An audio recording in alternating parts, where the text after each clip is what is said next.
Funding for the Maddy Report is made possible by grants from the California Emerging Technology Fund, leaders in the quest for digital equity.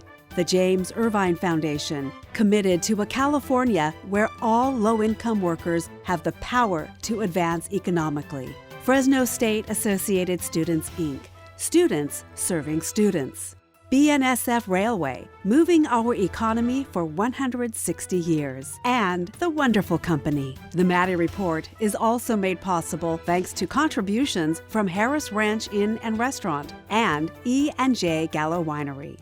From the Maddy Institute, the Public Policy Institute for the Valley's 4 public universities, this is the Maddy Report with Executive Director of the Maddy Institute, Mark Keppler. The COVID-19 pandemic spotlighted the importance of universal broadband, whether it was students looking for online learning, employees looking for working remotely, or patients thinking about telehealth and talking to their medical providers. The need for internet connections has been so important. It kind of rivals whether we're talking about an electrical connection or a water and sewer connection these days. The problem is that millions of Californians, many of them in the Valley, lack effective internet connectivity.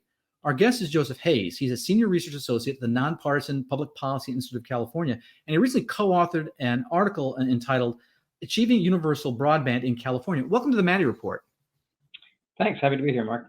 So we hear a lot about this thing called the digital divide. I was wondering if you can briefly explain what that means. Well, the digital divide has existed for decades. Essentially, it has traditionally referred to the different levels of access that people have to the use of computers. Years ago, this meant the more privileged people had the ability to use computers for simplifying their lives, doing math homework or playing games or whatever.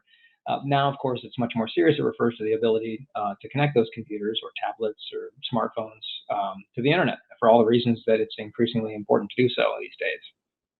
So this is it seems like a big problem. Is what I'm understanding from your report. Are there certain subgroups of the population that are more likely to be affected? And if so, which groups? For sure. Yeah, it is a big problem, partially because access to the internet is pretty much assumed for completing various daily tasks, or not even tasks, but essential functions like performing your job or going to school or applying for employment, paying bills, etc. So what we're seeing is that in particular low-income, rural, tribal communities are on the wrong side of what we're now calling a digital divide. Challenges include geographical barriers, low population density, and high poverty. And even within regions that are generally well served, we see migrant and mobile home communities, for instance, that also live in underserved pockets of those otherwise well-served areas. So we've seen like entire neighborhoods without adequate service, even in densely populated urban areas where the infrastructure actually does exist to bring the internet to people's homes. And so those people at the lower end of the economic spectrum are already disadvantaged to some extent when it comes to education or health or whatnot. And as we rely more and more on the internet, that gap is just getting wider. For sure, yeah, and to be clear, we're talking about in the results of our research, Black, Latino, low-income, and rural households are the ones less likely to have access to broadband. And the inequitable access to broadband contributes to disparities in education, in healthcare and work, economic recovery. For instance, in distance learning, where we got into this actually from the education standpoint, more than a third of students in Black families and over 1 in 4 in Latino families in California didn't receive any instruction, live instruction in school in spring. Did not receive any live instruction? No, that's pretty startling. It's a minority, but it's a significant portion.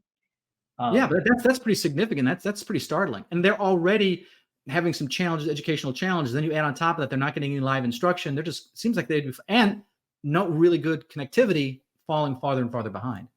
Right, and that's been really the impetus for educational organizations, schools, districts, county office of education, to really start the ball rolling in terms of getting students connected and getting devices in their hands.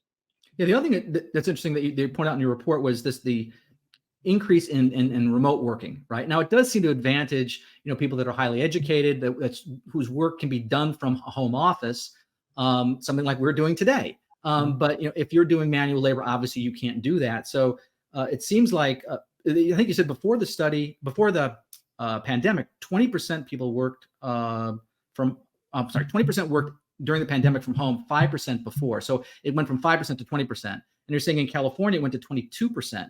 and 15% are doing mixed work. So it really seems to be a sea change in how people work these days. It is, and affects the larger economy too. Just in terms of the broader economic recovery, increasing broadband access in rural areas, for instance, leads to higher property values, as you might understand, for the regions you started to articulate. It leads to increased job and population growth, higher rates of new business formation, lower unemployment rates. So it's not just on the individual level of those who are able to access it, but on the more regional level as well. Increased broadband access has those benefits. And last thing, we only got about 30 seconds left, but I wanted to ask you about this. You talk about the main barriers being availability, affordability, and adoption. Can you briefly just discuss those? Sure, and by availability, we mean the physical possibility of bringing the internet access to a particular area. So Okay. some people refer to this as infrastructure. Is there fiber in the ground to bring the internet to your neighborhood? Affordability is something we can all relate to. Even if the service is available in your area, can you afford it? Infrastructure problem may have been solved, but if you can't afford the subscriptions cost, then you can't get internet access. And then adoption is also what we refer to as digital literacy. People need to know enough about what advantages high-speed internet access can confer and how best to use it. Yes, and my daughter consistently is telling me, Dad, this is how you use the internet. So I can relate to that last one, adoption. Well, up next, we're going to see what the federal, state, and local governments are doing to kind of address this problem. That conversation in a moment. This is the Maddy Report. Welcome back. I'm Mark Keppler with the Maddy Institute. It's become self-evident that broadband has become critical for educational, commercial, health, and social issues. And the COVID-19 pandemic really laid bare those inequities that exist for those on the wrong side of the digital divide. In fact, many could argue that it's actually exacerbated some of those inequities. What can be done to level that playing field when it comes to broadband connectivity? We're talking with Joseph Hayes. He's a senior research associate with the Non-Partisan Public Policy Institute of California. Joe, recently there have been several major policy initiatives to address this digital divide and close the barriers to universal broadband access. I'm just wondering, can you tell us a little bit what's been done to address the issue of availability?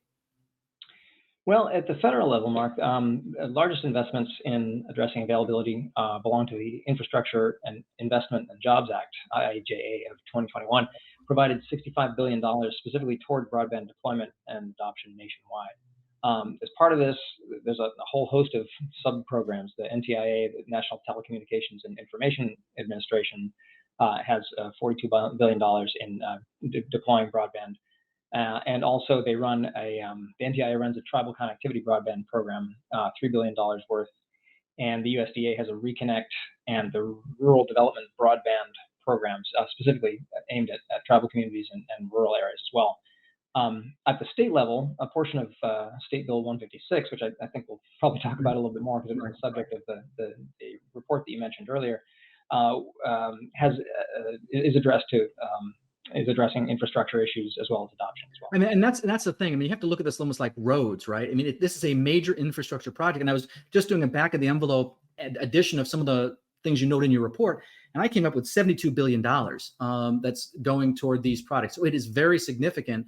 And the thing is, to be competitive in the international world of commerce and all the rest of it, you really have to have great internet connectivity. Let me ask you about affordability. I mean, that's also an issue, and I know that, and I've done other reports on affordability of the United States versus like European countries. Our internet access is actually more expensive generally than Europe, and slower, which is kind of interesting. We're spending more for less, I guess. What can you tell us about affordability and programs to address that? The most significant of these at the federal level is the FCC's Affordable Connectivity Program. It's a $14 billion program to provide subsidies to low-income households to afford broadband. And so what that looks like on the ground is that it's basically a $30 a month subsidy for eligible households. The problem is that take-up rates have been slow to climb, and in many cases, the $30 doesn't always cover the full cost of the subscription, as you were saying. The average, I think, nationwide is about $68 per month. So that the $30 doesn't quite do it everywhere. Also at the federal level, the NTIA runs a host of Digital Equity Act programs, mainly to help people get internet access and learn best how to use it.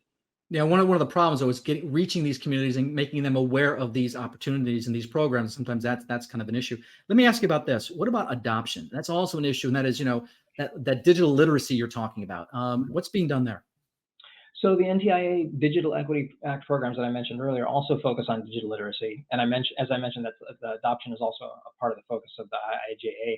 At the state level, the Public Utilities Commission, the CPUC, runs multiple programs focused specifically on digital literacy, or more broadly put, broadband adoption.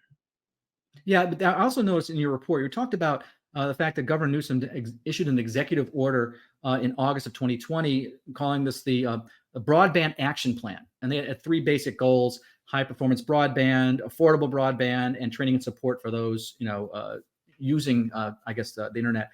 And that kind of ties into SB 156 that was passed in a year later, in July of 2021, where they're allocating $6 billion, the state is, to address this problem. Pretty significant. It is, and it focused on those two areas that you highlighted at first, specifically middle mile and last mile networks, including $3.25 billion to build, operate, and maintain a state-owned middle mile network that is putting. Can you just go over that briefly? So first you have is the backbone of the long haul. So that's kind of like the, I could listen, long haul, long distance, and then you have the middle mile, which is that kind of mid-connection, and then the last mile is that connection actually to the house, right? Exactly.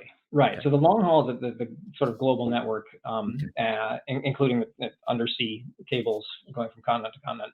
Middle mile is what we're looking at here with that first portion of the SB 156 dollars that I mentioned. And then the last mile is that final connection, getting from the middle mile networks to your home or business, that final. Yeah, I want to ask you that. So the focus is on this bill is on the middle mile network. Who owns the middle mile right now? And why isn't it being out, done a better job of connectivity to all communities? Well, historically, the private internet service providers, ISPs, built out the middle mile network, and they own and operate and maintain it. For a long time, municipalities weren't allowed to run their own networks, even where the existing built network was insufficient to serve their communities. So now that's changing. SB 156 allows for an open access network, giving communities the access that they need to build their own broadband infrastructure, and thereby increasing competition, potentially driving down costs. Yeah, and we're going to talk about that in a moment. When we come back, we're going to talk about some of the barriers to broadband access. That conversation in a moment. This is the Maddy Report. Welcome back. I'm Mark Keppler with the Maddy Institute. At least 2.5 million Californians still don't have access to broadband. What can be done about that? How can we achieve universal broadband in California? We're talking to Joe Hayes. He is a research associate with the Non-Partisan Public Policy Institute. He recently co-authored a report on achieving universal broadband in California. I wanted to ask you about mapping. That seems to be a big issue. What is it, and why is that last mile mapping particularly problematic? Well, historically, the maps used by the FCC and the CPUC were used to determine which areas were unserved, and they relied on ISP reports at the census block level. So providers could report that an area was served if even just one business or residence had service. Needless to say, that tends to overstate the service and downplay the need for other providers to step in and provide service. You think you have an area covered, and you don't. Yeah, and that's now changing. So we talked to an industry rep who pointed out that the CPUC is now doing more granular maps and using more recent data submissions by broadband providers. So there's some hope that will improve. Fix that problem.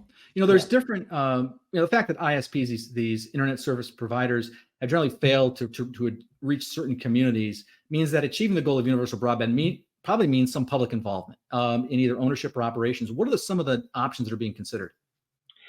It's all over the place. On one end, like a full broadband, municipal broadband network has the benefit of reaching populations that are unserved, but it requires significant financial commitment and political buy-in, which is not available everywhere. On the other end of the spectrum, you can have a full private broadband network, but it may be hard to serve the areas where the return on investment is not favorable. And then in between, there's plenty of arrangements, public-private partnerships, partially owned models of ownership, private ownership at public operation. Los Angeles County is kind of leading the way in this, in the public-private partnership with I think a dozen private subscribers now that are signing up to provide those services. I mean, the idea is to kind of create more competition, so maybe lower prices, improve the quality of the product. I know that Chattanooga, Tennessee has done a lot of work in this area, and one of the wouldn't think of Chattanooga, Tennessee as one of the places for internet service, but it's done a really good job, and they've been doing it for a while. It seems like California needs to catch up to Tennessee, I guess. So what are some of the barriers that keep certain communities on the wrong side of the digital divide? Well, there's some physical barriers. Rural areas report more difficulty convincing ISPs and other private organizations that the bill is worth the effort. They just don't have the number of subscribers to have it pencil out. But then in terms of actually putting the fiber in the ground, you've got wildfire risk areas, mountainous regions, high altitude, windy conditions, lack of roads, extreme temperatures. That can all really increase the cost of putting fiber out there. Yeah, and again, there are private companies. It's a return on investment they're looking at. Let me ask you this: you note in your report that the educational sector, school districts, community college, universities, have really been the leaders in efforts to improve connectivity. What are some of the innovative ways that they've gone about helping bridge that digital divide? They've really done it all. They obviously were first in the impetus to get students connected for the purposes of taking advantage of remote learning. But they've relied on solutions like radio and satellite connections through Starlink. They've taken cellular hotspots and driven around on buses into hard to reach communities. They really They had to get pretty creative with COVID. They had to get pretty creative with COVID, didn't they? Yeah, precisely. And some of those strategies have really borne out and into the more long-term strategies that other county offices of education have adopted. And the other part too is just adoption, and that is, there are some things that universities, community colleges can do to help educate people on the use of the internet. So that's not just the infrastructure, but also some of that, digital literacy they can be involved in to help folks understand what they have and what they can access when they have internet connectivity. Well, up next, we're going to talk about some of the initiatives and the likelihood that California will meet its goal of ensuring that every Californian has access to the internet. That conversation in a moment. This is the Maddy Report. Welcome back. I'm Mark Keppler with the Maddy Institute. We're talking with Joe Hayes. He's a senior research associate with the Non-Partisan Public Policy Institute of California about expanding broadband to unserved and underserved communities. We were talking about SB 156, California law that was passed in 2021. It's the largest internet infrastructure package ever in California history. And full implementation isn't going to happen until the end of 2026. So this is going to be stretched out over a few years. What do you see as the biggest challenges to successful implementation of SB 156? Adds a few things. First, awareness of these programs is not uniform across the state. Many local communities are not completely knowledgeable about program goals or eligibility deadlines, the application process. And second, speaking of the application process, the process itself is often pretty complicated, and the window is awfully short. So it's more difficult for small, rural, or tribal entities that may not have the staff or resources. And just as a footnote to that, I mean, a small community, you might have a city manager who's doing everything, sewer, water, lots of things. Oh, I got to write a grant application for internet connectivity. First of all, I don't even know what that is, and how do I do it? And it really puts them at a disadvantage.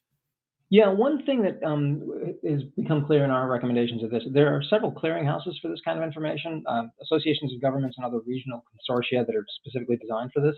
They've mentioned that they're actually well equipped to provide that technical assistance for local agencies, but currently they're not eligible to apply for and distribute funding on behalf of those agencies. And that really does sound crazy, because the COGS, the Council of Governments that we're referring to, really are there for transportation. And this seems like this is really part of that whole thing. It's in a way transportation of information as opposed to the people and goods in a way. So it seems like they'd be well positioned to do this work. It seems like there's an opportunity to streamline that process for sure. Yeah. So what other things do you think are some of the other challenges? You mentioned permitting in your report. You mentioned again that the data overstates service areas. This idea of mapping natural disasters. There are a lot of issues here. For sure. The permitting is one thing that we mentioned in the report as well, and that's part of what I mentioned earlier about streamlining the process and allowing regional consortia to take more of that on as they have the resources to do that.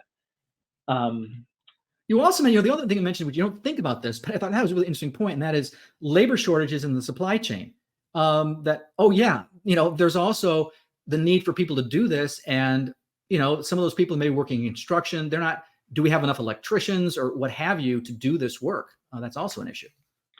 Right. Labor shortages and other issues in the supply chain have just driven up costs. And so that's one concern that, $6 billion, as you mentioned, that's already been expanded a little bit. But there's concern that, with the recent inflation, just generally, but specifically with regard to what's needed for broadband, that's not going to be enough, and there may need to have another costs do have a tendency to go up over time. Let me ask you this. So speaking of cost, affordability, that seemed to be one of the biggest hurdles to expanding broadband. And it's, as we mentioned earlier, even though there are programs that exist to help those eligible reduce the cost, so what's the problem here? Well, at the household level, and the cost is really the key issue, as I think you're pointing out here. Again, the key program here is the FCC's Affordable Connectivity Program, and we're looking at 30% enrolled in California. So the take-up rate really needs to be a lot higher.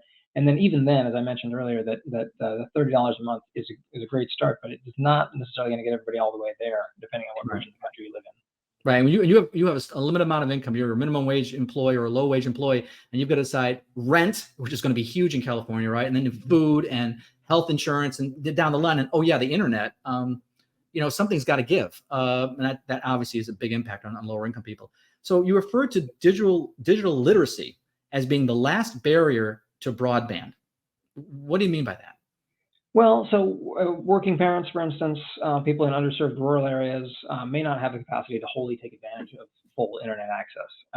So during distance learning, school districts really stepped up and noticed lower levels of participation from low-income parents and parents who don't speak English, for instance.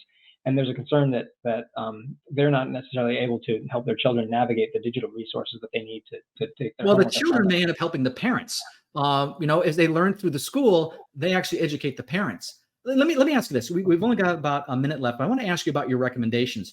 How do we gear up for full implementation of SB 156? And then really, do you think we can achieve the goal of universal broadband in California? Yeah, the state needs to take the people that we were just talking about, the communities on the wrong side of the digital divide, and have their input included in the planning process. So that's key. Let's make this about the people who stand to benefit the most. I think the state also should improve current efforts to improve mapping, produce more granular, accurate, and reliable broadband mapping, so we know what the state of play is and how it can be improved. And the CPUC, the Public Utilities Commission, also needs to expand its outreach and its technical assistance efforts, and get people on board with what the programs are and how to take advantage of those. Yeah, and then the other things you mentioned are redundancy. So, having a system in place, so if things go wrong, like a wildfire, there's a way to maintain that. You also talk about, maybe we need more dollars. You got to take a look at how the dollars are being spent, and are they spent the best way? Are more dollars needed to make this happen? So lots of things to talk about. I want to thank our guest, Joe Hayes, for being with us today. If you want to stay current on state and local politics, you can sign up for the Maddy Daily by logging on to our website at maddyinstitute.com. This is Mark Keppler for the Maddy Report. Thanks for joining us. The views expressed in the Maddy Report are those of the individuals participating in the program and do not necessarily reflect the views of the Maddy Institute.